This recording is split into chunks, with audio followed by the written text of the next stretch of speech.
You busy? Mm-mm. Okay, let me run something past you real quick. I'm not even gonna hold you. I am rattled, stirred up. I'm talking rattlesnake flow at this point. And whenever I feel that stirring, it is best that when I call you and you answer this phone, for me to just put a little disclaimer out to say, you know what, I'm not even gonna hold you. I'm stirred up to the maximum, okay? Ready to pour, if you will. Deep breath in and out. You ever had a situation occur and you felt a sense of freedom, but you knew that freedom doesn't just come by easily? You have to do some things to maintain that freedom, that level of healed. Well, I got that little reminder today, okay? I am clear that healing is an action word. So let me give you a little backdrop.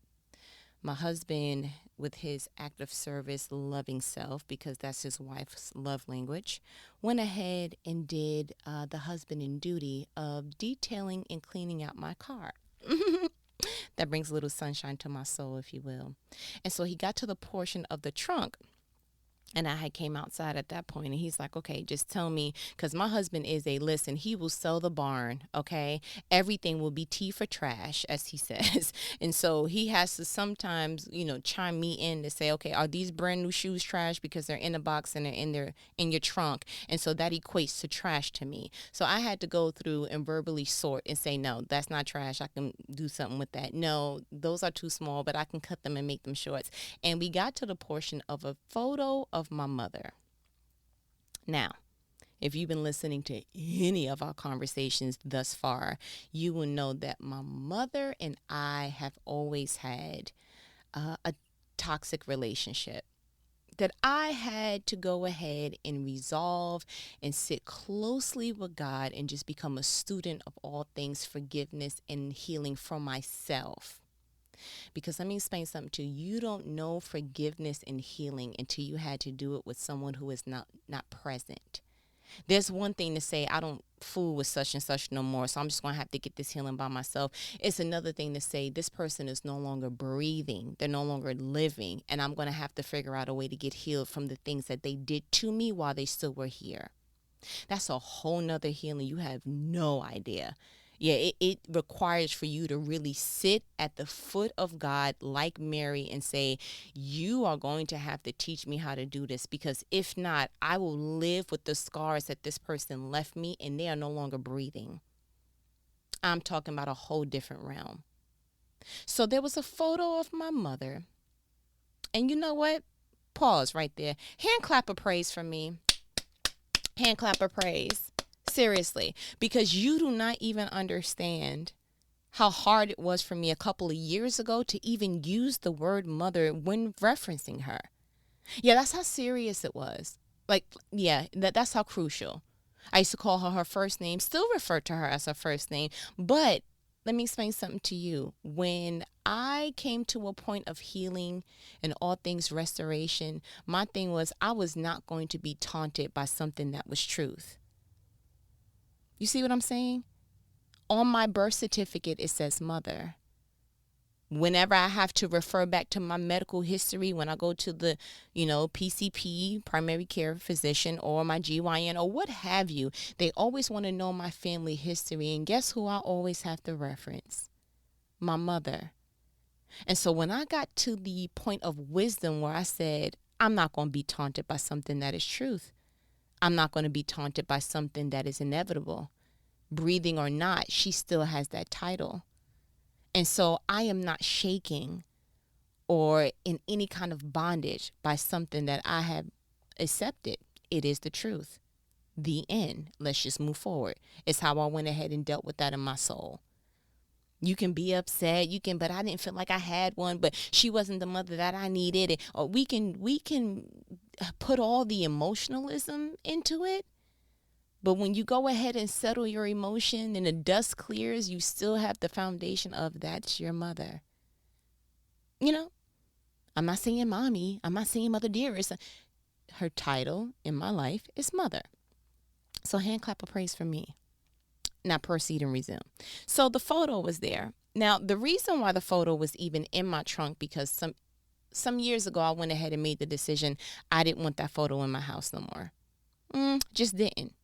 Now I have photo albums of me, teenagehood, that I have certain photos of her that really doesn't, I don't really think that does anything, because it's not that in your face reminder as I'm walking past certain portions of my home. So that doesn't rattle me. There are photos of her. She won't be blotted and blemished from my entire bloodline. My great grandkids will know, oh, you did have a mother and this is her face, like kind of thing. But just to have that in your face plaque, I didn't want that. So I had to ask a family member some time ago, like, hey, can I mail this to you? And for whatever the reason, just didn't get to it. Like, it's in the postmark, whatever that thing is that you can mail, the envelopes that you can mail the actual photos where it doesn't get damaged and all that. And it's a beautiful it's a beautiful picture. I'm not even gonna hold you. I don't even look at it and go, ugh, the ugliest person in the world. It's a nice picture. I think she was about 16 years old, had the old school hairstyle. It looks great. But for what it represents to my soul, I need to do something else with it. And I could have done a malicious act, or an act of where someone would want to clutch their pearls, like, you threw it away. And that would have been my right, and that would have been my business. But I figured, you know what? I know how my family is about photos, and I know that there's someone else in the family that has a different connection to her than I did. So what I was doing was I was scouting, who could want it? So I sent out a particular text message to a particular family member, and I said, hey, have this picture of her. Wanted to see, do you want it? Or I'm going to go ahead and ask my uncle, or, and I'm going through the ranks. And the question posed to me was, well, why don't you want it? Now, let me say something to you. A couple of versions ago of myself, because I feel like I am low-key iOS, like I am updating to the point that people got to buy new software to keep up with me. You're going to have to buy a new device to keep up with the way that I internally ensure that I am growing and I'm updating. So a couple of updates ago, I probably would have took the time to explain and reopen my wound and show this, the scarring thereof, and give all the elements. But let me explain something to you. Fast forward to who I am now, who I am today. I just made it a brief statement of, that's a silly question. And let me place my finger right there. Part of your healing is taking a posture of, I don't owe anybody any explanation. And not malicious, not angry, not neck rolling, not finger in your face. I wish somebody would. I don't gotta explain myself to no one. No, there is a softness when it comes to peace, my friend. There is a delicacy that comes with knowing, why? Why even give off that energy? Why even go down that road? Why even give memory that kind of lane? Why? And so the power in maintaining your healing is just this softness that comes with, I won't revisit my previous haunted house. I'm just not doing it. Point blank, the period, exclamation mark, however you want to end it, your grammatical choice. You see what I'm saying? But immediately, I will go ahead and be honest with you. When I did give off, my softness, like, that's a silly question. Then there came more questions of, well, where is she buried? Does anybody visit her? That. Again, questions that I didn't even want to frequent. I think my aunt visits her. I'm not sure. AKA, I am all the way in another state. Even if I was in the same state, to be honest with you, I don't think I would have ever visited. I think that I don't think I ever visited, but I'll go ahead and give my absolute truth to you this one time for free, because I feel, led to. I am not a visit the burial site kind of person. No kind of demerits to anyone else who does that. But my understanding is that this person is asleep. The person that I have known is not in this particular shell anymore. And until God comes and they call them up, this is just a You know how back in the days in the Bible, they would go, okay, place an altar here for whatever they wanted to remember. This is the time that the Lord went ahead and did that thing for us, and this is the time. So to me, tombstones are altars. They are things that you can actually, and not in a you go and worship, but they're memorabilia that you could say, I remember this person. That's why it has their birthday and the date of death and their name and all that stuff. It's just say, oh, I remember. I am not the person that wants to go to that particular way of just displaying the dead. It's not a comfortability thing. It's just a comfortability thing for me. I'm not that one. I didn't do it for my brother when he passed. My grandmother's cremated, God bless her. I think she knew. And I do from time to time, I'm not going to hold you. I go back and forth with, I don't want nobody visiting a shell of me, in the burial, but I know that I don't want to be cremated. So those are the only options. Like if you could put me in a pill without burning, if they come up with a new way, by the time 3010 occurs, because that's when I plan on checking out. But anyway, I'm getting off track. So those questions were asked of me. Does anyone, visit her, and all these other things, and I guess it was just like, I don't know how many times I have to explain to this particular family member that I did not have the experience that you had with your mother. So my experience is way different, which means that my actions and the output thereof is going to look different. So just because you had a completely different upbringing, a completely different friendship, association, mother-daughterhood, however you want to coin it, please don't look at my actions and view them as weird to you when you didn't have my experience. And so that led me down a rabbit trail of all things thoughts, that I was like, what is this notion that people feel like one scar, two scar, however scarred, but you should be able to go back and frequent or have this normalized living as they see it and just be okay with what happened to you. And I'm like, this is outrageous. And you know what? Pause real quick. I had her picture up at some point, and in a previous location that I lived in, hence why it was in my car, because when I was taking things down, I was like, I don't think that I want this picture up. Pictures for me mean so much. It documents a time and space where I was. It represents a person that I honor or that I have, high accolades for. I have a picture of Obama and him still in my home, but it represents such a, like, we made it. Like, oh, like it's just and have never met the man nor them babies in the picture. But what it represents to me brings a joy, and it sparks the happiness and all of that. And so I told myself, I only want photos that do that for me.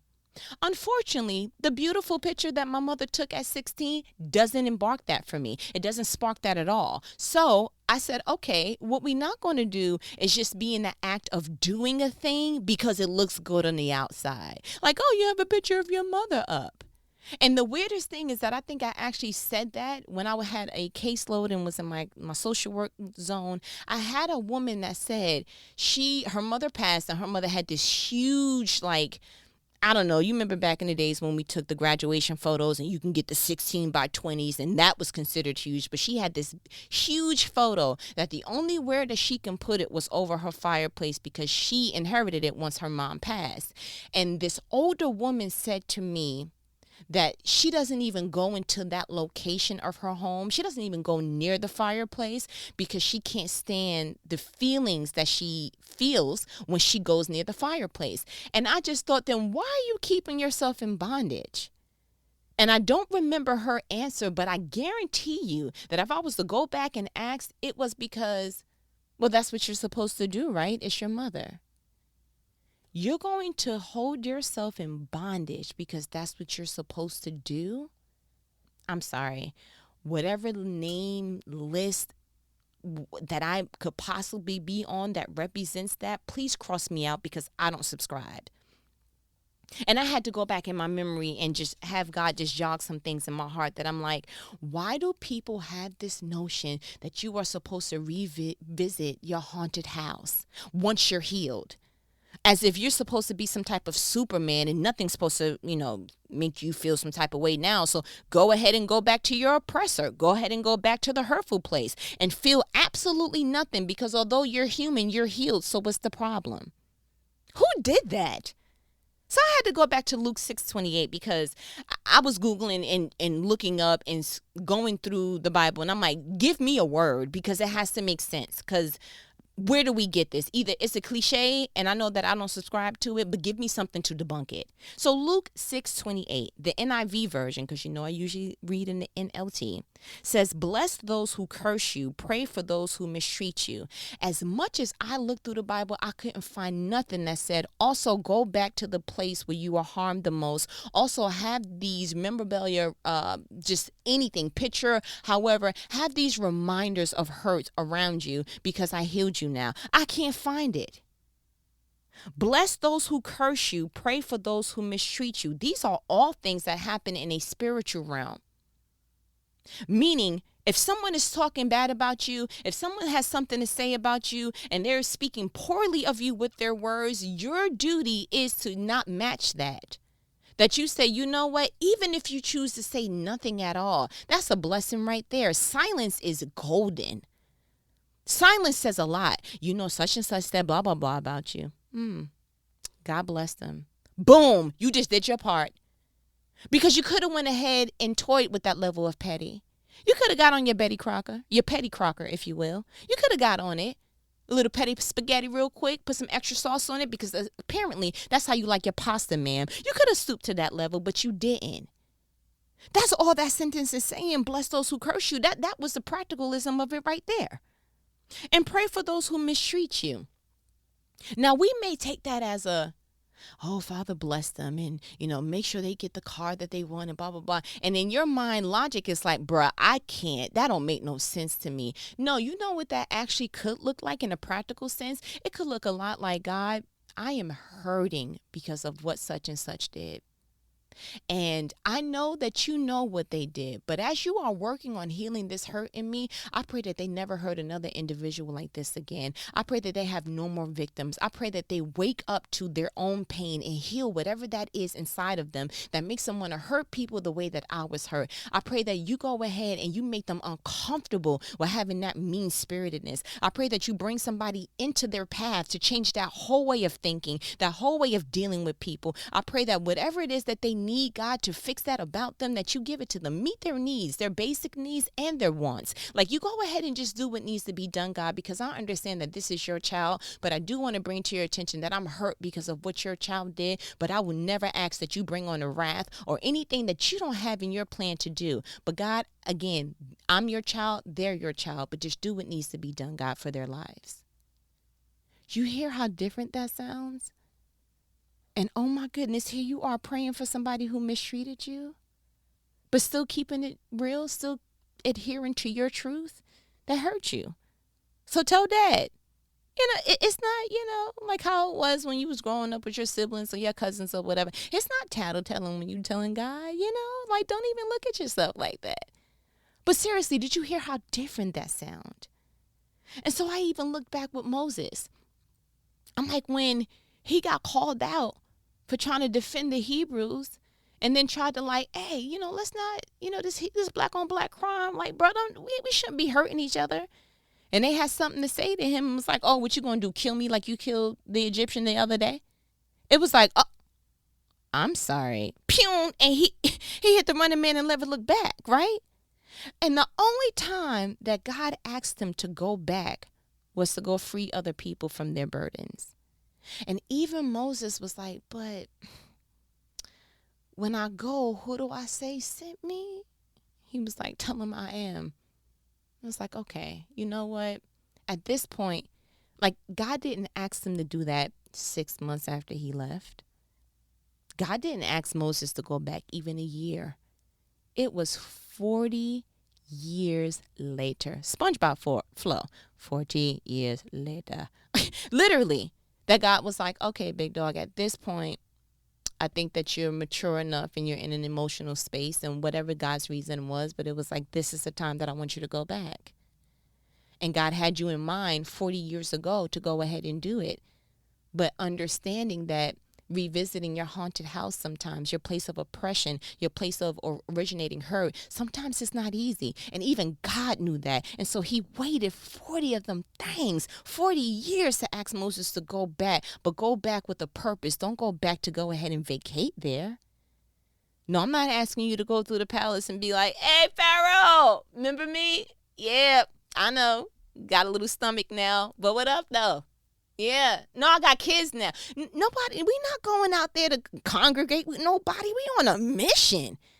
You in and you back out once the mission is completed. But no, somebody will go ahead and have you thinking you're supposed to go back to your ex and have no problem having a conversation. And the person that you had kids with and it was a toxic relationship when you were with them, that you're supposed to just be able to sit at that graduation and at that picnic and whatever to have you and just be fine. Why are you feeling anything? Show your teeth, smile for the gram or whatever it is. And you're supposed to be, Teflon. Why are you feeling anything? You only had kids by them. You only reproduced and pushed out and did whatever with them. You only had this particular life-changing experience with them. Why do you feel? People will talk you into a situation where you find yourself like, okay, time out. Is something wrong with me? Or maybe I'm not all the way healed because I should be able to move on. It's been years now. Yeah, but you know what? Parenting is a life-changing situation. Love is a life-changing situation. Relationships are life-changing situations. And if you feel some type of way, then no, you shouldn't be following such and such on any social media platform. No, if you find out that y'all still have mutual friends, then everyone needs to courtesy you and be like, hey, listen, real quick, such and such is going to be there. And then you have to go ahead and manage your healing. And maybe you can't go to that particular outing. Maybe you do need to go ahead and put them on a block party list on your telephone, cell phone, however you want to do it. You may have to go ahead and make it real clear that whatever place you frequent, if you could possibly see them, you have to manage your healing better. I know you love Starbucks, okay? But if you know that it's a possibility you may see them again, then you're going to have to go out of your way to manage your healing. Backstabbing friends, once they apologize, do you just go back to doing what you were doing before, giving them your deepest, darkest secrets, being vulnerable with them again? Who told you to do that? Where's the wisdom being utilized in that transaction? Yes, you forgive people. Yes, you go ahead and say, you know what, for whatever the reason, it don't even got to be a good one. I'm just going to go ahead and give you the excuse of, oh, that grandbaby didn't know no better.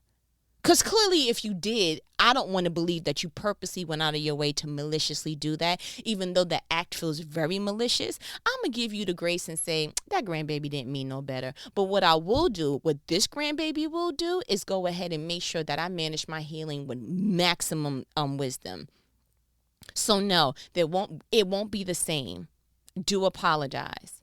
And that's why I'm an MD in the spirit. Let me tell you something. I will snip and scalpel somebody out of my life immediately. Not because of anger, but because I'm just clear. I know that we all have a time-limited situation on this thing called Earth. Why would I spend it having people around me that don't make this experience just as fruitful as I want it to be? Absolutely not. There's no way. I don't even see how people do it. Somebody did something to you. You know how hard it is to heal from, man, I would have never did that to you. I would have never treated you that way. I would have never went out of my way to do that. How did you even have the heart, the gusto to even do that? Do you know how hard it is to get over that hump? Then you want to give yourself another hump of, I always see this face around me. I know that you probably want it to be different, but let me explain something to you. When someone shows you their spot, stop putting concealer on it. They are who they are. And now you get the creative director of your life seat to say, where do you fit in my life, if at all? That don't make you mean. That don't make you petty. That don't mean that you're not unhealed. That makes you wise. It makes you wise. You know how many people in the family know that some dirt, some incest, something went down between two family members, and they continue to act like they don't know anything about that elephant in the room, and you're supposed to just be normal around that?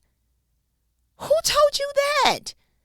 Whatever lie that subscription is on, cancel my subscription. I'm not doing it. I don't care if it's father, mother, uncle, that one time he didn't know he used to drink.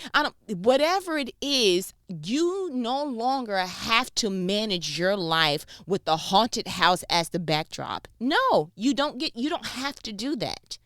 Unless you are led, which I have never seen thus far in the Bible or anywhere successfully being done in a waking life. I have never seen it where you heal for something and then God wanted you to go back and just fester in that. Isn't that the whole reason why Abraham had to roll up his sleeves on his robe real quick and go ahead and get Lot out of Sodom and Gomorrah? Because it was like, sir, I don't care how non-Sodom and Gomorrah you are, you can't keep going back to that same place.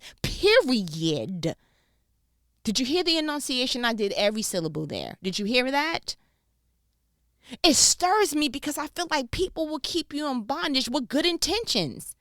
But that's your mother. But you don't know what I had to live through. But that's your father. But you don't want to speak on what he did to me. But that's your uncle. So where were you when he did this thing? Did you protect me from it? So if you didn't protect me from it, and if you don't have a say-so on how I can live wiser the rest of my life, then you don't get to point me on how I should do a thing that you don't have to do, that you don't have to heal from. I'm managing my own freedom. You should do the same. You feel me? Sometimes you got to get a little bit crunk. Like I told somebody the other day, God is both the lion and the lamb. Sometimes you can't approach raw with a lamb-like mentality. Sometimes you can't. Sometimes you got to match that. You know what? When it comes to my healing, I'm not going to be soft. When it comes to me getting over emotional things, I'm not going to be quiet and timid and meek. That's not the time to be meek. Sometimes you got to let somebody know Rockwaller status. Like, listen, when it comes to this, step off. And maybe that's not even a conversation that needs to be had. Maybe that's just a posture you have to take. When it comes to this part of my life, nobody gets to give me their great idea. Nobody gets to give me any kind of advice. I don't take advice on places that I healed from. Because my healing didn't come from people. So I don't take advice from people in the places that I'm healed. Period. Right? Addictions. Yeah, you went ahead and went to those programs. You went ahead and did whatever needed to be done so that you can get to a place in your life that you're like, you know what, I'm going to be sober. Don't want to keep playing this game of hurting people, hurting myself. I don't like it. My core, my natural wiring, I do care. So I don't want to keep putting things in action that looks like I don't. So you know what managing your healing probably means in that you don't have the number to the local drug dealer, that the people that still use, either they're going to have the grace and the wisdom enough to know I can't use around you, or they just go ahead and say I can't have this friendship. Maybe the friendship needs to be over the phone. In the moment that they start talking about something that even triggers your haunted house, you say, you know what, I'm good. I'll call you back. And I'm not going to say later because you're going to think it's later on this day, but I would just call you back and you leave that open. But you have to manage your healing. You have to manage your healing. And you don't get to let people pass by the fact that you went through some real tough terrain to get there. People never see the act of the healing, but always want to tell you how you should act because they think you healed. Bars, Holy Spirit style. I can't even take no credit for that. That was kind of good. I do want to put it in a rap on a quick 16 bars, but I don't rap. But do you get what I'm saying? And if you hadn't noticed to this point, I'm going to go ahead and just make it clear. I am stirred up when people try to keep people in bondage. We are all working on something that feels a lot like, whew, my goodness. And I just think that it is a tragedy to go ahead and tell somebody else, subliminally or not, how they should handle a thing that you didn't experience. If somebody got bit by a camel, okay, great. Yeah, let's just go all the way left. Someone got bit by a camel and just decided, you know what? probably don't want to do any more camel rides. Myself, as a person who doesn't frequent the camel, okay, on a basis that I need to be given advice, should never be telling someone, yeah, but you know what, at least pet it. I'm sorry. And you know what the saddest thing is about this whole thing? Is that sometimes people are leading you back to bondage with good intentions. Why don't you want the picture of your mother? Because her face evokes pain. I healed her in the spiritual realm, but my soul remembers the 26 years of the pain that I had with her. So I don't want memorabilia of that in my home. So stop forwarding me pictures and, oh, look at that one time. And, this person sends me photos. You remember this picture? You remember that picture? And probably because to them, it's a happy memory. To me, you're leading me back, possibly unintentionally rather, to a place of bondage. And I don't want to go there. I saw the great lengths that God took to get the Israelites out of Egypt. And I never, ever, ever, ever saw that God was like, you know what? It's time to go back and face your oppressor. It's time to go back and say, Pharaoh, I'm bigger now. You can't do nothing to me. What's up? Let's go. Shoot fire, bro. Like, I don't see it even being a, hey, let's go back and vacate in Egypt. I didn't see that it was, you know what? I never got a chance to tell Pharaoh what I really wanted to say. And for some reason, we do that in relationships. We do that in family. We do that in our own personal lives in different areas. And the question is, why? Is that a proper way to manage your healing? Get that old stinking thinking advice that somebody gave long ago because we saw somebody in a weird state go, oh, look at that family, blending picture. I don't know how Swiss Beats wife was able to go on vacation with Alicia Keys, knowing that Alicia Keys did what she did with Swiss Beats while he was still married to Mashonda. Mashonda had a really hard time, which is Swiss Beats' ex-wife, really hard time dealing with all that. She wrote a letter. She did all these different things. But now, you can go ahead and Google and see pictures of Swiss Beats and Alicia Keys kissing, and Mashonda is a lawn chair away. So sometimes we look at that level of weirdness and go, wow, she better than me. Well, you know what? If she wants to slap that image on as healing, and if that's not her truth, then I feel sorry for her. But if that is the way that she manages her healing, because when she had to let go of Swiss Beats, they didn't break up. She had to let go of him because he already made the decision. Listen, I'm finna marry this other woman. Have a nice day. At some point, I don't know how she got over that healing, that pain. And to be honest with you, I don't think pain ever goes away. It just gets managed. But if she wants to be front row seat to her haunted house, praise God for her. But I don't aspire that level of that's what it should look like. She is not my bar setter in any of the sort. And don't you let nobody else tell you how that should look. God will give you the instructions that are needed for your healing. And it don't look like a copy and paste of somebody else's, because half of the things that half of these people are doing, they still not healed from it. I was getting ready to tell you something about somebody's grandbaby, but I already told you we're going to be responsible when we have these conversations. It is not a forum for gossip, but it is a breakthrough of revelation. I tell you these stories, especially my own, so that I can get you by the ears and say, listen to me and wake up.